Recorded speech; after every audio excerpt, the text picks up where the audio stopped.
1 week into the election campaign. How's it all going?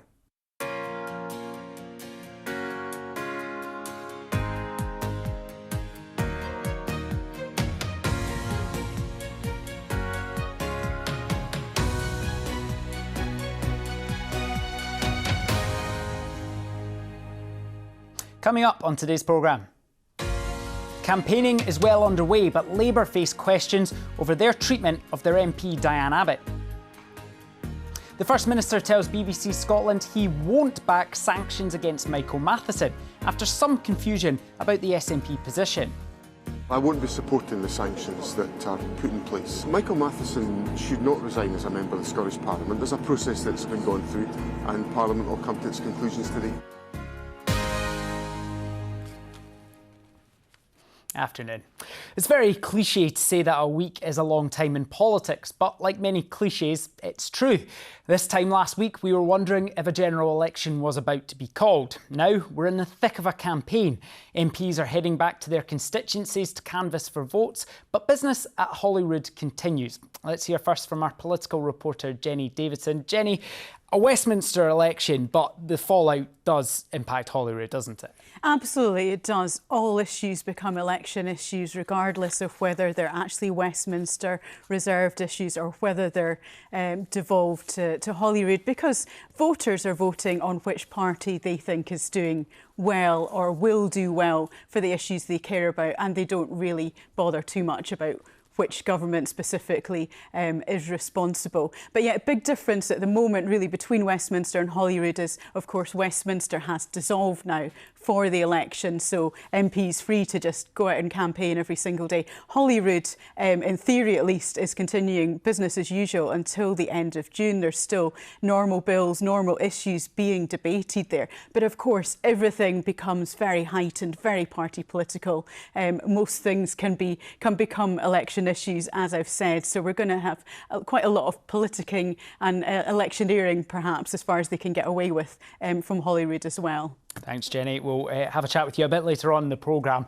But for now, our Westminster correspondent, David Porter, is a man who's no stranger to a general election. And David joins us now.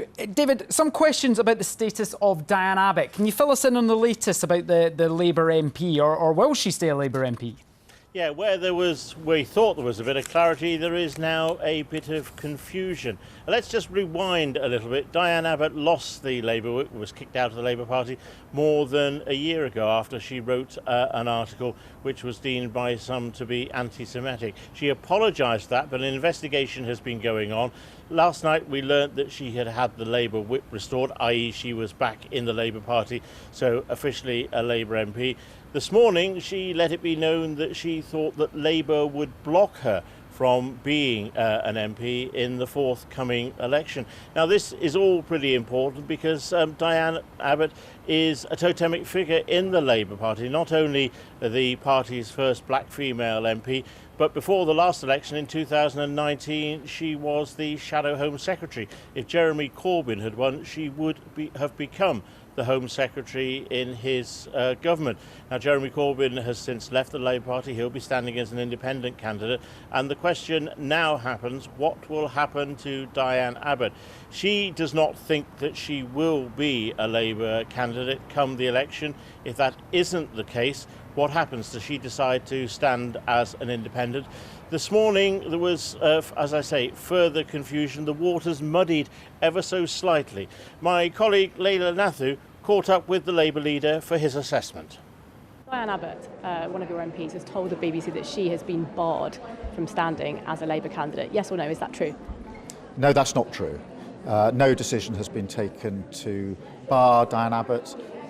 The process that we were going through ended with the restoration of the whip the other day. So she's a member of the Parliamentary Labour Party, and no decision has been taken barring her. Now, David, regular viewers of this programme will often expect you to have your panel of MPs, but of course Westminster's quiet now because they've all gone to campaign. We're right in the thick of things, aren't we now? We really are. A week ago today, the rumour mill here at Westminster was going into overdrive because we heard there was an emergency cabinet meeting, and then a few hours later Rishi Sunak came and made that announcement about the general election. I remember speaking to our panel of 4 MPs there, and they all professed that they had no knowledge, that they were just waiting to see what would happen. The MPs, you're right, have gone. There are only a few more hours where they can call themselves MPs. At midnight tonight, Parliament is officially dissolved. There will not be a UK Parliament at that point, and all those who are MPs who wish to stand again will merely be candidates, and it will be up to the general public to decide come July the 4th whether they are returned or not. But it's a campaign which has got off to quite a lick, I must say. I think many people were very surprised, including us journalists, about the fact that Rishi Sunak decided to go for the 4th of July. Many of us will remember him standing in the rain outside Downing Street. But all the major parties, I suppose, have been fairly quick out of the blocks. They were caught unawares, I think, the opposition parties, but they've made up for lost time, and this is very much developing into a bit of a presidential campaign. We're seeing a huge amount of the party leaders. They are crisscrossing the country, often going to seats they want to win or seats that they feel they have to try and shore up their support in. And what tends to happen is they'll do a photo opportunity, they'll take a few questions from often pre-selected audience and from the media as well, and then they move on to another one. What we haven't got to yet is the manifestos. Those will come out shortly, but we've got 5.5 weeks to go. It's all pretty intense at the moment. Yeah, and I think we get our first head-to-head Rishi Sunak Keir Starmer debate next week as well. So no doubt we'll be speaking to you about that next week. David Porter there, our Westminster correspondent. Well, it's not just election season, it's well and truly poll tracking season. And it's not just us. The parties will be hanging on every boost or dip they get on the line graph. So what's the data suggesting just now? And what are the issues that seem to be grabbing voters' attention? Well, Dr. Emily Gray is a pollster and the managing director of Ipsos in Scotland. Emily, thank you so much for joining us on the programme. So I guess first big question, at this point, 5 weeks or so out from the election, who's liking the look of the polls? Who's concerned and anxious about what they're seeing? Well, certainly on the evidence of the last few polls taken since John Swinney became First Minister, it's Labour who will be liking the look of the polls better than the SNP. So those recent polls, on average, give the Labour around a 6-point lead over the SNP. And of course, that's very different to the position back at the last general election in 2019, where Labour were back in third place. So, but at the same time, Labour will not be wanting to be complacent, because what we see in the polls in Scotland is that over a third of seats are marginal, and even quite small changes in vote share can kind of disrupt that pattern. So will we see the polls narrow as the campaign goes on? Well, that's a key question, obviously, and one that we'll have to keep across. And, you know, the important thing, which we stress all the time, is the only poll that matters is the one on the day. But that picture you're painting there just now, what does that kind of translate into in Scotland? Who, if that is maintained and is shown on election day, who comes out on top? Well, if that's maintained, then you could be looking at anywhere between, say, 25 and 30 seats for Labour in Scotland. So obviously a massive improvement on their current situation where they have just 2 Scottish MPs. And do we have any idea of when these polls started to shift? Is there anything we can tie it back to about when the SNP's fortunes perhaps started looking not quite so rosy in Scotland? Well, generally for the SNP, you've seen a decline in the polls since back when Nicola Sturgeon resigned back in 2023. But of course, the party's had a lot of woes since then. And John Swinney was, of course, in post for less than 3 weeks by the time the general election was announced. So the timing is difficult for the SNP. In terms of, we've talked there about headline voting intention, but are the polls telling us anything about what Scots are focused on in this vote? What actually matters to them? What issues do they want to see the politicians talking about? Yeah, well, in both Scotland and the UK, the 3 biggest issues for voters just now are health and the NHS, cost of living and the economy. But one issue that plays very differently north of the border and south of the border is immigration. So in the UK overall, immigration is the 4th most important issue to people. But actually in Scotland, it doesn't even make the top 10. Wow, that's quite interesting. And obviously, independence, an issue we talk about quite a lot. Where does independence feature in voters' priorities at the moment? Well, I mean, independence has slipped back down the list of voters' priorities over the last couple of years. But what we see is it's still around about in fifth place. And of course, it does look as though the SNP are likely to focus on that in the course of the campaign. And they will want to be winning back people who voted yes in 2014, but have since kind of peeled off to other parties, particularly Labour, but also the Greens and Alba. So that's an interesting point you pick up on there, because even though the SNP seem to have slid in the polls in recent months, the independence vote seems to be holding up around that 50% mark. Do we know the explanation for those voters who, it looks like, still back independence but perhaps aren't backing the SNP at the moment? I mean, you can speculate on the reasons why. I think it might well be because there's just other issues that are mattering more directly to people just now, particularly the cost of living crisis over the past couple of years. Might also be around the possibility of an independence referendum being any time soon receding. So I think it's those sorts of things that make a difference. But as you say, like in terms of the country being divided on the constitutional question, that hasn't moved.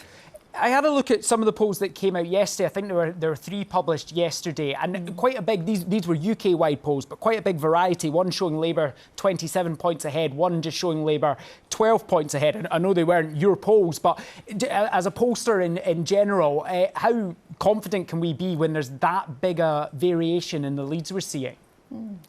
Well, all polling companies will have house effects, and in terms of the methodologies that they use.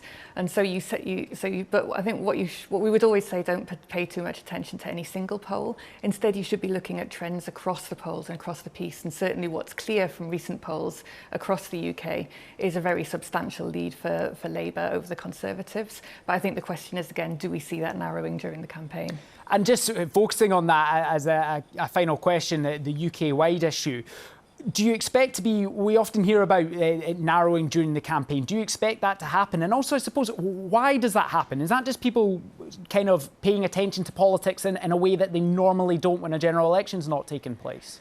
Yeah, I mean, look, the public won't have been expecting this election. The journalists weren't necessarily expecting this election either.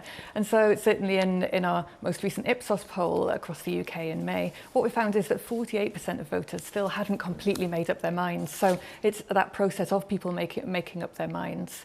So we might, but certainly there's no sign of the polls narrowing so far across the UK. Well, thank you very much for that, Dr. Emily Gray there from Ipsos pollster, giving us a bit of an insight into what's going on in the polls at the moment. Well, this afternoon at Holyrood, attention will once again focus on the former Health Secretary, Michael Matheson, and the saga that has been his parliamentary iPad bill. Last week, the Standards Committee of MSPs recommended Mr Matheson be banned from Holyrood for 27 sitting days alongside a hefty financial penalty. MSPs as a whole have to rubber stamp that.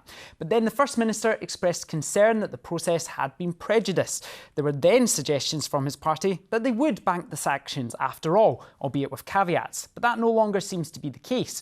The Tories want Michael Matheson to resign as an MSP. It's all a bit of a mess, so our political correspondent Kirsten Campbell is thankfully here to guide us through all of it. Kirsten, before we get on to what's been going on in the last 24 hours, just remind us, what are these sanctions actually about? Well, this is all about an iPad data roaming bill that was run up when Michael Matheson was on a foreign holiday, and he'd originally put it down to constituency business, and it later transpired that his sons had actually been using it as a hotspot to watch football. And when the corporate body looked into this, they concluded that he had breached the MSP's code of conduct by making an improper expenses claim, that he hadn't owned up quickly enough when he found out what had happened. And as you outlined, the Standards Committee outlined quite a severe punishment. 27 sitting days, that's more than 5 weeks, and 54 days salary to be lost. And that equates to roughly the amount of money that would have come out the public purse.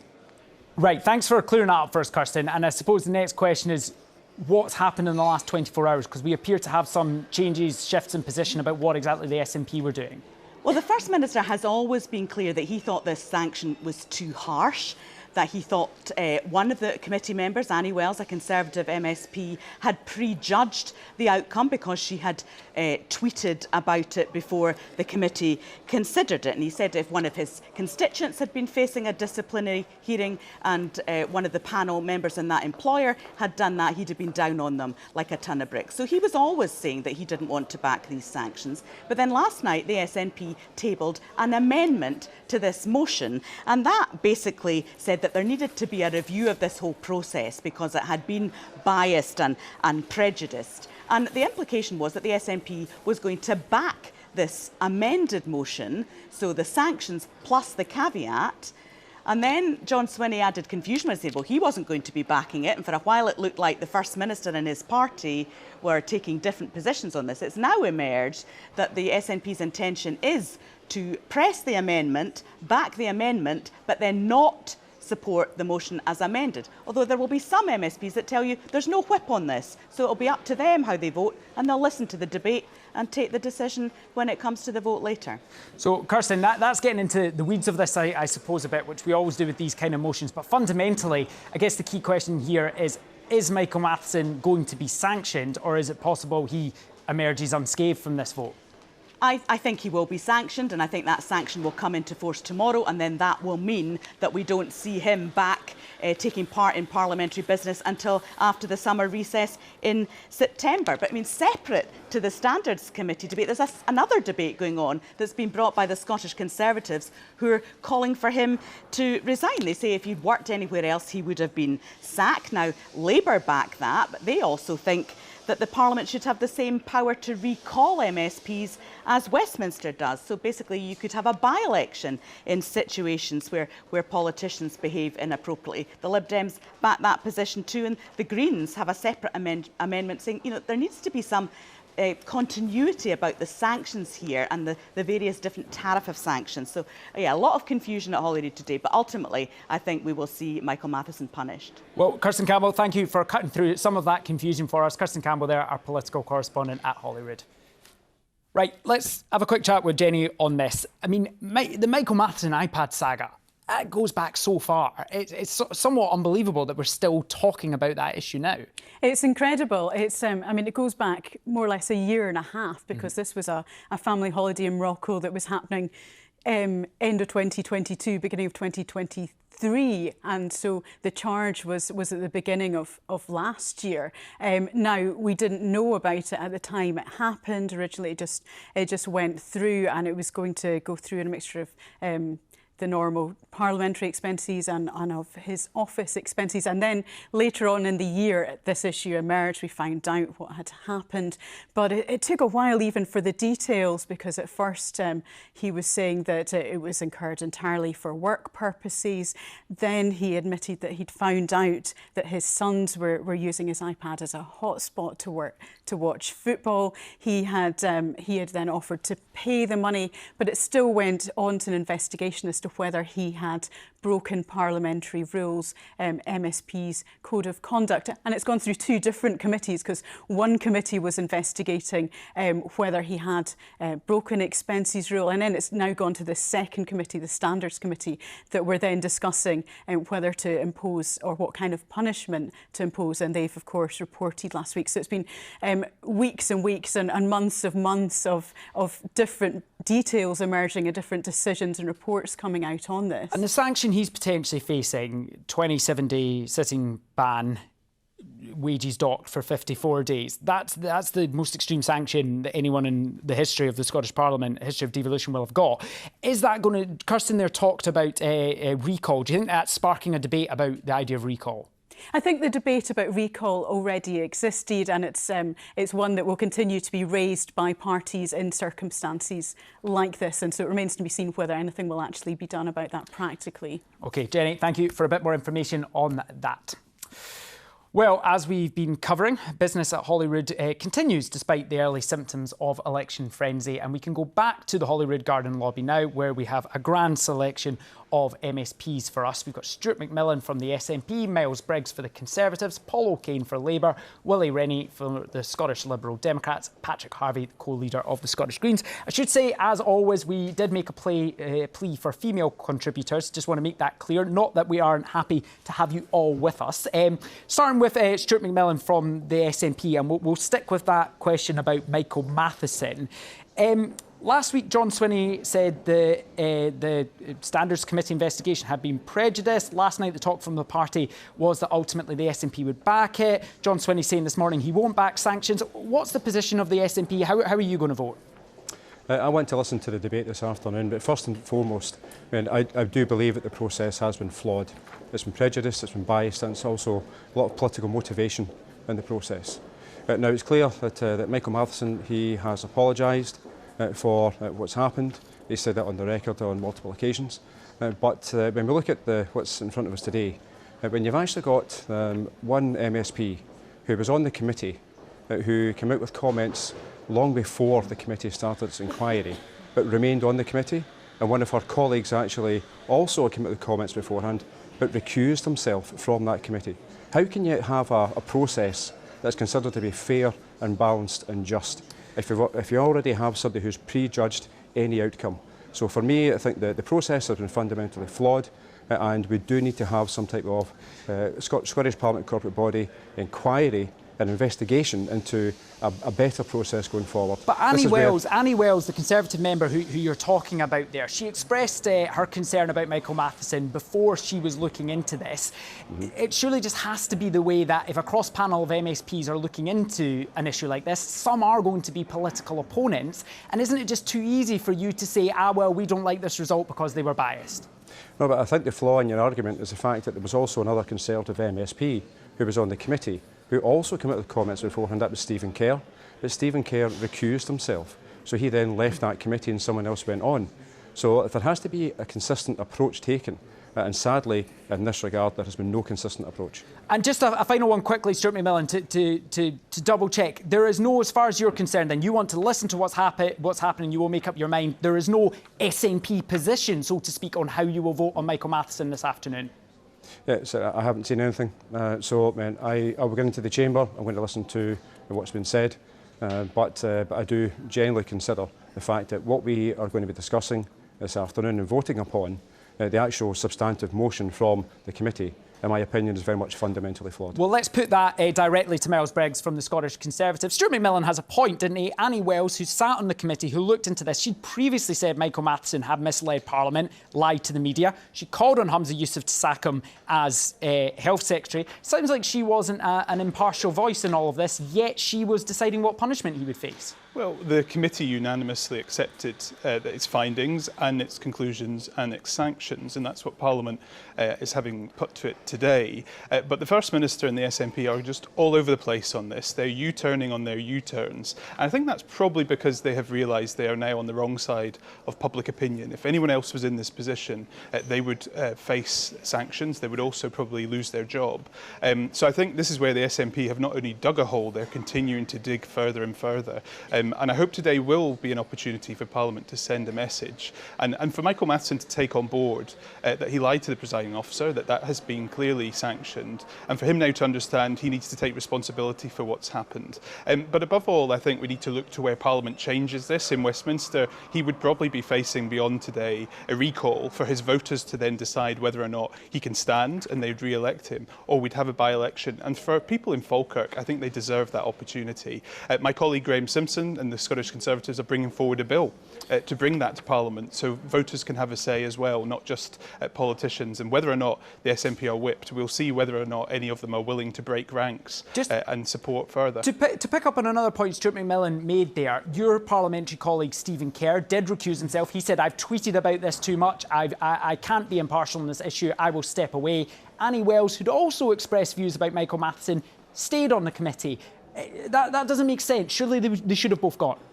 Well, I'm not sure how many people would not be able to make any opinion then, and we're elected politicians, you're asking for our views. So, what I said at the beginning, I think that's quite clear, is the committee unanimously accepted this and brought that forward. I am concerned that the First Minister has targeted Annie Wells in the way he has. That is concerning for women being targeted in politics, why we maybe have no female colleagues on this panel today. So I think we need to understand when the First Minister tries to go after someone like he did my colleague Annie Wells, that has problems. And Annie's not been on social media because of that today. Well, we need to hear from the rest of the panel. I'm sure John Swinney would say the reason he did that was because she had posted those tweets previously. But Paul O'Kane from Scottish Labour. Politicians then face more abuse. Well, let's hear from Paul O'Kane from Scottish Labour. Does Michael Matheson really deserve the harshest sanction in the history of the Scottish Parliament for this? Well, I think those who are watching at home, David, will see this and see that Michael Matheson sought to claim £11,000 of public money that he wasn't entitled to, and then has misled not only the Parliament and the presiding officer, but has also misled his own colleagues. Indeed, Stuart and I were on the programme the week this story broke, and Stuart was very keen to tell everyone that there was nothing to see and that Michael Matheson had been working when he was on holiday. Clearly, Stuart was misled by Michael Matheson. He also said he did that to protect his family who were getting brought into this, and he did repay the money. But I do think there is a huge question here about the amount of money that he was willing to mislead both Parliament and the public on. And I think if you're sitting there watching at home and you're thinking to yourself, had that happened in my line of work and in my workplace, I would have been sacked. And I think that's what people will be looking at and expecting our Parliament today to rise to the challenge and to appropriately sanction Michael Matheson for his actions. Let's hear from Willie Rennie from the Scottish Liberal Democrats. Willie Rennie, how will your party vote on this issue this afternoon? We'll vote for the committee's sanction because we need to deal with these things calmly and soberly. There has clearly been a breach of two aspects of the Code of Conduct, which both the corporate body and the Standards Committee agreed on. And there was almost unanimity for every single recommendation, every single sanction from the committee. And there was only one item there was a disagreement on, and that was the length of the suspension. So for John Swinney to trash the whole process on the basis of one disagreement on, I think, a spurious point about Annie Wells' conduct, I think is wrong. We need to soberly deal with this. I'm in favour of recall. I think we need to have a mechanism for the voters to be able to make their judgment known about the mistakes of members of the Scottish Parliament. It's all about restoring the faith in politics. Any concerns about how harsh? Any concerns about how harsh the sanction is? Let me just finish on this point. It's really important that we all accept responsibility for our behaviour, because the public have got to have faith in how we conduct ourselves in this Parliament. And this kind of scrabbling around by the First Minister does not help to restore confidence. Let's hear from Patrick Harvey from the Scottish Greens. Patrick Harvey, your party seems to have been a bit more uncertain about this. I understand you're going to vote for the sanctions, but perhaps slightly uneasy about how this has all played out. No, we're very clear in our position. We will vote for the sanction, and we will also express severe criticism of the process, including the shallow partisanship that we're seeing in what should be an impartial disciplinary process. People are comparing this to a disciplinary process in other workplaces. In other workplaces, they would not be subject to this kind of process that's being done in a partisan way by people's political opponents for quite obviously shallow electioneering reasons. That's what's going on here. That's why we have a real concern about the need to restore confidence and faith in the impartiality of the process. Look, Michael Matheson's behaviour has severely damaged trust. He clearly deserves a significant sanction. The sanction that's being proposed is the most severe in the history of the Scottish Parliament. But for others now to call for a sanction that goes way beyond what the committee has recommended, way beyond the most serious sanction ever, the vote on resignation, for example, there's only one time I can recall that happening in the history of the Scottish Parliament, and it was for a member who'd been sentenced to a year in prison for multiple acts of domestic violence. What Michael Matheson did was serious, but it was not as extreme as a situation and just to like clarify that. That's Quite opportunistic about the separate Scottish Conservative motion this afternoon calling on Michael Matheson to resign, slightly Correct. Different from the sanction one. I want to jump back to Stuart McMillan from the SNP, and I've got a bit of time quick answer from you each, if this is okay, about general election and how your campaigns are looking. We heard from the pollster Emily Gray from Ipsos earlier on, Stuart McMillan. Any concerns about how the polls look for the SNP? Like your neck of the woods, Inverclyde, looks like that could be a Labour gain at this election. Well, certainly when I've been out and about in the constituency, it's actually still fairly positive for the SNP. And also this is just at the end of week 1 of the election. There's still another 5 weeks to go, so there's still a long way to go in this election campaign. But I'm looking forward to the SNP doing well come the election in July. Miles Briggs, your party had their campaign launch yesterday. Douglas Ross calling on voters to back your party in key seats. He kept saying key seats, not all seats. Is there a suggestion there he wants to see some tactical voting to oust the SNP? Yeah, and I think that's what we will see at this election. It's and quite you're fine clear with that? across. Well, we want to make sure this is an election where we turn the page on the divisions Scotland has faced. So just to and clarify, the best way that's to do that tactical voting to get rid of the SNP. You're backing that? Well, we're asking people in key seats across Scotland to support us as the main challengers. North and south of the Central Belt, it's quite clear that we are the main challengers to the SNP in all these big rural seats. So I think if voters get behind the Conservatives, the SNP could face real difficulties come election night. But for example, in another seat, in Inverclyde in Glasgow or something where you're not the challengers, you'd be happy if voters backing another party? I'm always going to ask people to vote Conservative. That's what I'm asking voters to do across the country. But we know that this election in Scotland will be a chance for the SNP to lose huge numbers of MPs. And in key seats across the country, especially in Perthshire, the 2 Perthshire seats where we launched our campaign yesterday, if Labour and Lib Dem voters support the Conservatives, the SNP will lose these seats. Okay, and that's what we want Paul voters to do. Paul O'Kane for Scottish Labour. Your campaign, Labour's campaign's perhaps got slightly derailed today about debates about Diane Abbott. Should she be allowed to be a Labour candidate in the next election? Well, the first thing I would say about Scottish Labour's campaign is I've been hearing on the doorsteps of Inverclyde people telling me they have a huge desire for change and that they see that the change in the Labour Party that we will deliver. So we are picking up lots of support. What I would say on Diane Abbott is obviously Diane has been a long-standing MP and indeed the first female black MP. She's been a trailblazer in that regard. These issues are matters for the NEC, and I think what's clear is that the NEC haven't come to a final decision about the candidacy in her constituency, and that will continue until the deadline, obviously. But would you see any reason to not have Diane Abbott? Would you see any reason to have her barred as a candidate? Well, look, I think what's clear and what has been said today is that she's not barred from being a candidate.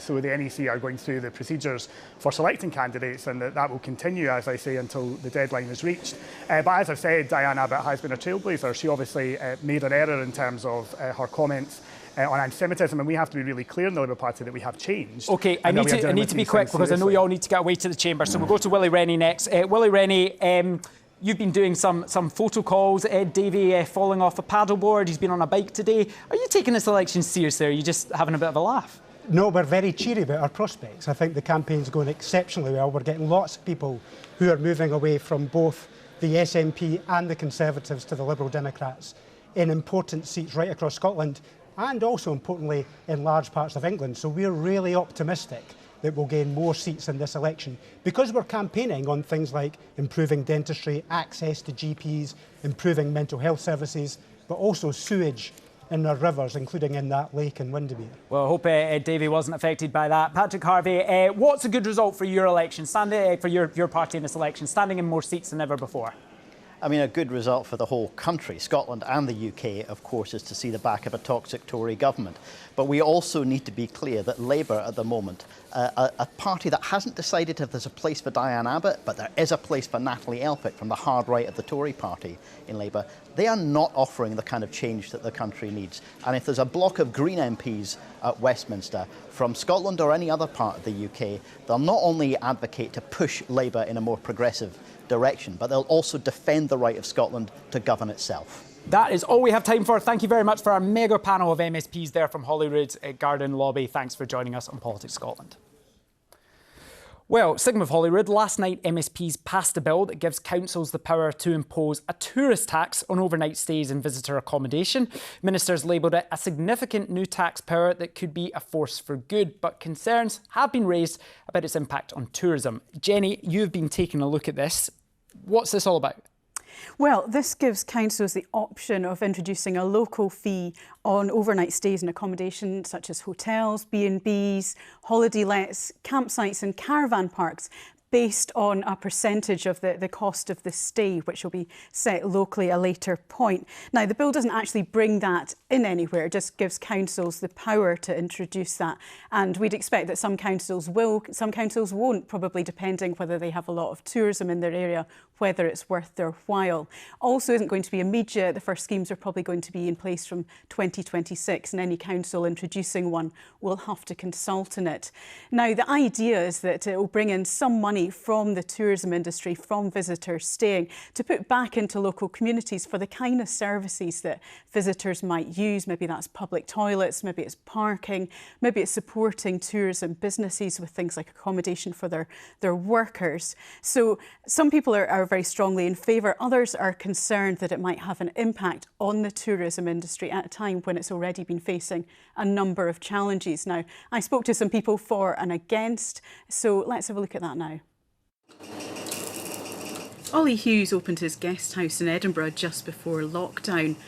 Accommodation businesses like his have had a tough few years with COVID, rising running costs and short-term lets legislation. Now they may have to collect a visitor levy, and Ollie has concerns. I wouldn't say it's a nail in the coffin for us, but it certainly would be for some other businesses. You know, our prices are higher now because our costs are higher, and if you add, it's been talked about 10%, on top of that, that's obviously going to make us more expensive compared to other cities in Europe and the UK.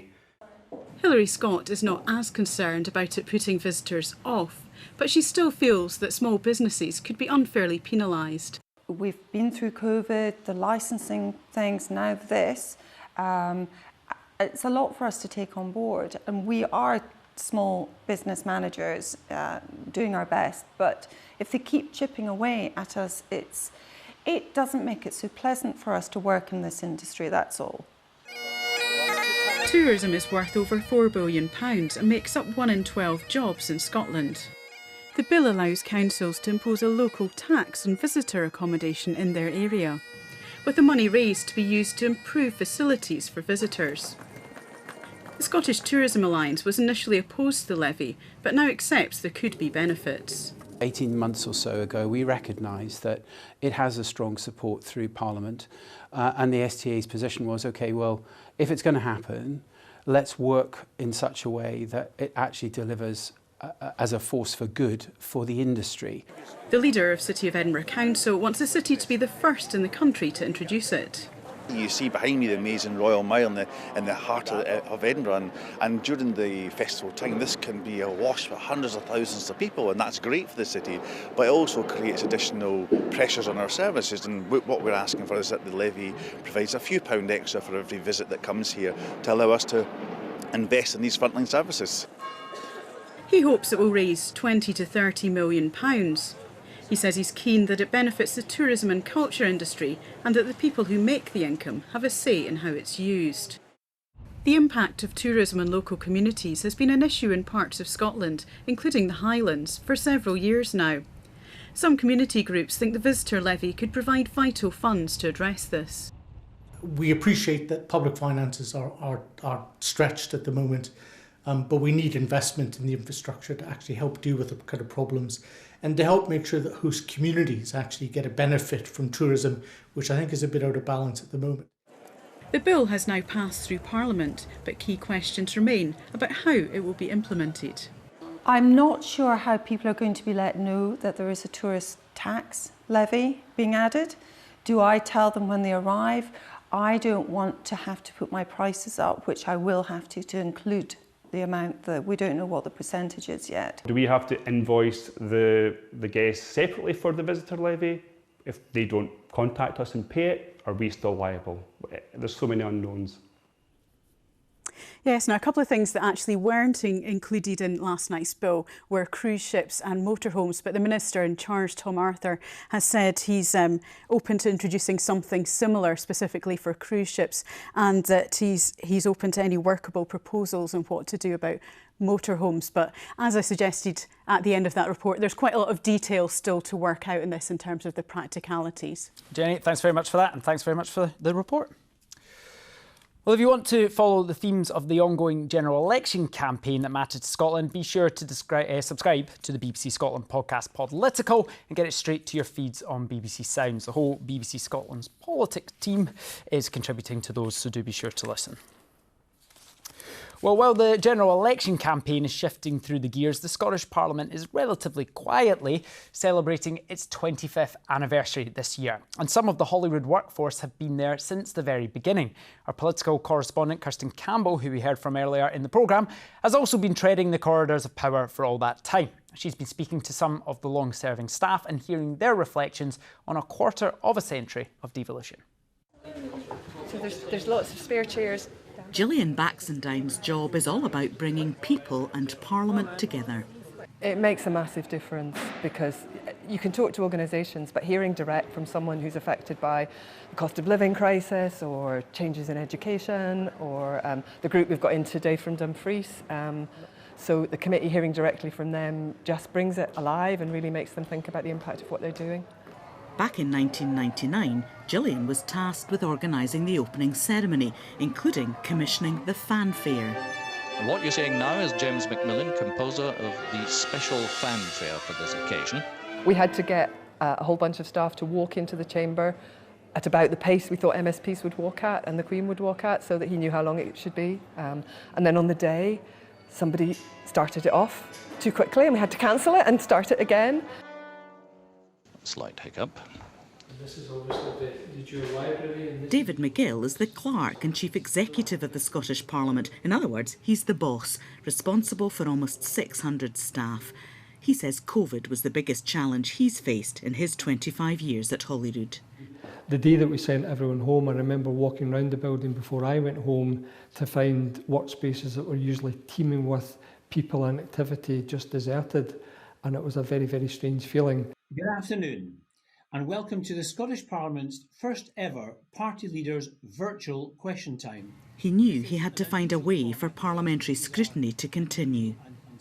You had the government assuming extraordinary powers to keep the country safe and keep the country compliant. It became even more important that we got the Parliament up and running again in some form as quickly as possible. The controversy over the spiralling costs and delays besetting the new Parliament building dominated the early years. At one stage, Ian Swanson was writing a story about the Holyrood project every day. There were some people who thought initially when we were writing about it that this was undermining the new Parliament, whereas we saw it more as being part of the new democracy, that this was accountability. As a journalist of 40 years standing, he has no complaints. There's been almost constant drama. I mean, the SNP winning power after the 2007 election when they had just one more seat than Labour, and then winning an overall majority at the 2011 election when that wasn't really supposed to happen under the proportional representation system, and then going on to the referendum. I mean, we can't really complain that we've not had plenty to write about. We'll have to look at the carpet. John Patterson is a senior project manager who's responsible for the upkeep of the building. We very much see ourselves as the custodians of the building. We don't, we're just looking after it. He was part of the team responsible for finding a home for the new Parliament and recalls meeting the architect, Enrique Morales. He reached into his bag and he brought out some twigs of a tree and he laid them down and he talked about how this would be the landscape and how it would flow from the building. It was very impressive. The Parliament's now fully established in Scottish society, but as it celebrates its 25th anniversary, it's business as usual for the people who work there. Kirsten Campbell reporting there. And Jenny, I suppose in some ways the birthday celebrations are getting overshadowed here because the fallout of that general election is coming to Holyrood. That's right. As I mentioned at the beginning of the programme, Holyrood's more or less business as usual, but not quite. And one thing that has been affected was a planned event on the Saturday, the 29th of June, to celebrate that 25th anniversary of the Scottish Parliament. We've just heard that's been postponed until later in the year. The parliamentary authorities have decided that it probably wouldn't have the attention and impact it would have during a general election campaign. A few other things have been postponed. Of course, John Swinney had just taken over as leader, was planning some policy announcement, things like a programme for government, things like a medium-term financial strategy and energy strategy. Now, those are going to be also postponed. OK, Jenny, thanks for bringing us up to date there. So we've got time for Today on Politics Scotland. Thanks very much for watching. We'll be back next week in the midst of the election campaign. Goodbye.